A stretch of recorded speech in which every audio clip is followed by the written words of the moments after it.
Salamlar, vaxtınız xeyir olsun. Mən Abdügözəl Lakşin, insan psixologiyası metodisti.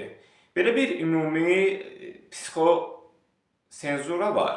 Sadəcə ümumi, geniş, vəhdət olaraq psixosenzura bu nə deməkdir? Hər hansı bir növ psixoloji xəstəxanaya yaxud terapiyaya, ilk başda coaching mərkəzlərinə gedirsən ki, sənə müsbətə doğru olaraq bir inkişaf yolu göstərsin, yaxud həmin psixoloji xəstəliklərdən çıxartsınlar. Adətən psixo bir vəhdət var. Qarşı tərəf insan bir digər insanı bəyənmir kimi şuuraltı bir növ qarşı tərəfdə olan insana mənfi enerji ötürür. Bu da nə ilə bağlıdır? Getmirsən bir psixoloji mərkəzə yaxud hər hansı bir növ sadə. Gedirsən bir adi bir növ gördüyünüz olsun.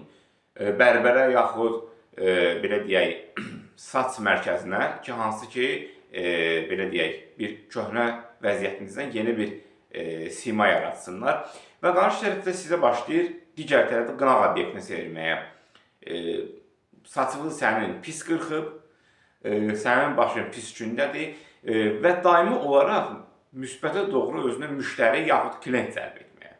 Sən xəstəsən, gicsən, yoxsa dəlisən, sənin nəyinə lazım? Bunu müsbətə doğru yönləndir, yaxud tibb mərkəzi olsun. Bundan əvvəlki sənə yazdığı dərmanları yazan həmin həkimin sən xəstəsən də indi.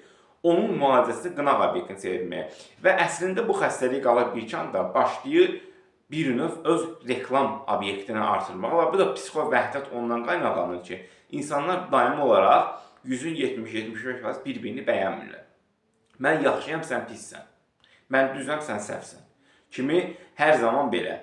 Amma qarşı tərəfin işi, qarşı tərəfin hər hansı bir növ səhhətini əgər düşünsən, halbuki düşünmürsən və nəticə etibarən o xəstə normal müsbət nəticə alandan sonra təbii ki, həmin mənfi nəticələri görməsə yenidən həmin xəstəxana olsun, yaxud başqa bir növ müəssisə olsun ki, qınaq obyekti olmasın ortaqda.